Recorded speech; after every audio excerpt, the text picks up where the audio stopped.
Gas cylinder leak, মেমারিতে গৃহস্থের রান্নাঘরে আগুন। সোমবার বেলা 11:30 নাগাদ একটি গৃহস্থের বাড়িতে গ্যাস সিলিন্ডার লিক করে দাও দাও করে রান্নাঘরে জ্বলল আগুন। জানা যায়, মেমারি পৌরসভার 8 নম্বর ওয়ার্ডে মায়ের কোলপাড়ার পার্কের পাশে পুরোহিত চন্দন ভট্টাচার্যের বাড়িতে তার গৃহবধূ প্রতিদিনের মতোই রান্না করছিলেন। এমন সময় হঠাৎ গ্যাস সিলিন্ডার লিক হয়, তারপরে দাও দাও করে জ্বলতে থাকে আগুন। পরিবারের সদস্যরা প্রাথমিকভাবে ভিজে চট দিয়ে আগুন নেভানোর চেষ্টা করলেও ব্যর্থ হন। পরবর্তীতে পরিবারের সদস্যদের চেঁচামেচিতে স্থানীয় লোকজন ভিড় জমান বাড়িতে। স্থানীয়রা তড়িঘড়ি এসে আগুন নেভানোর কাজে হাত লাগায়, পাশাপাশি আগুন নিয়ন্ত্রণে আসে। ঘটনাস্থলে আসে মেমারি থানার পুলিশ ও মেমারির অগ্নি নির্বাপক দপ্তরের কর্মীরা। আগুন এখন সম্পূর্ণ নিয়ন্ত্রণে। তবে কিভাবে আগুন লাগলো তা খতিয়ে দেখছে মেমারি থানার পুলিশ ও দমকল আধিকারিকরা। গোটা ঘটনায় এলাকায় ব্যাপক চাঞ্চল্য ছড়ায়। শুনবো কি বলছেন পরিবারের সদস্য, দমকল কর্মী ও প্রত্যক্ষদর্শীরা। 0 পয়েন্ট নিউজ, মেমারি। পুজো করে এসে আমার ওয়াইফ ভাত চাপিয়েছিল, দিয়ে আমাকে বলছে গ্যাস বেরোচ্ছে। আমি সঙ্গে সঙ্গে গ্যাসটাকে নিভিয়ে দিলাম। নিভিয়ে দেওয়ার পর গ্যাসের বার্নারটাকেও নিভিয়ে দিলাম, যে ওনার ইয়েটা গ্যাসের। দিয়ে আমি যাই গ্যাসটাকে ওটা খুলে দিলাম। খুলে দেওয়ার পর মানে বিশাল আগুন, বিরাট আগুন ধরে গেছে। আমার চুল পুড়ে গেছে, এই চুলগুলো সব পুড়ে গেছে আমার।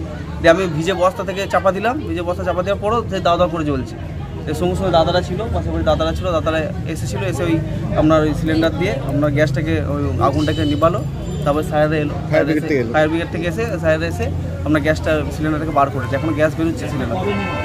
ওনাদের পরে ফোন করা হয়েছে, বলছে যাচ্ছে। গ্যাস হ্যাঁ পুড়েছে বলতে আপনার দরজাটা পুড়ে গেছে আর কিছু ওয়াইলিং পুড়ে গেছে। রান্নাঘরে আমরা সেই জন্য দেখলাম যে রান্নাঘরে মানে রান্না করতে করতে গ্যাস লিক করে, যেটা হয় ন্যাচারালি, ওই পাইপের মধ্যে আগুন ছিল। যাই মোটামুটি CO টেস্টিং চার্জ করে নিভিয়ে ফেলেছে। হ্যাঁ, আগুনের সেরকম কোনো তীব্রতা ছিল না, আমরা সেরকম দেখতে পাইনি।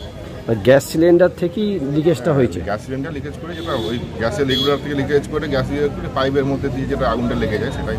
বন্ধুকে ডাকতে যাচ্ছিলাম, আমরা ফিস্টি করবো বলে কাঠ কাটবো বলে আসছিলাম। দিয়ে এখানে এসে দেখি জোর বাচ্চাগুলো চিল্লাচ্ছে। দিয়ে আমরা গেলাম, দিয়ে দেখছি আগুন ধরে গেছে। তারপরে ওরা সবাই বেরোলো, দিয়ে বাচ্চাটাকে ভাইটাকে নিয়ে এলাম, দিয়ে এখানে দাঁড়ালাম। দিয়ে ওই তো ফায়ার ব্রিগেড এরা সব এলো।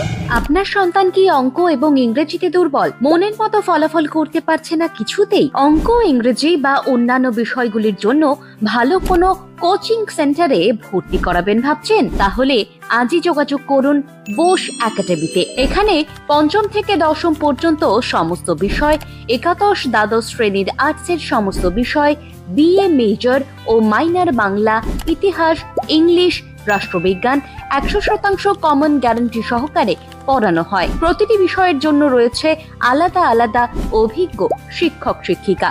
অঙ্ক ও ইংরেজিতে যারা দুর্বল তাদের জন্য সেরা শিক্ষা প্রতিষ্ঠান বোস একাডেমি। বিগত বছরগুলিতে আমাদের শিক্ষার্থীরা প্রতিটি পরীক্ষায় দুর্দান্ত ফলাফল করেছে।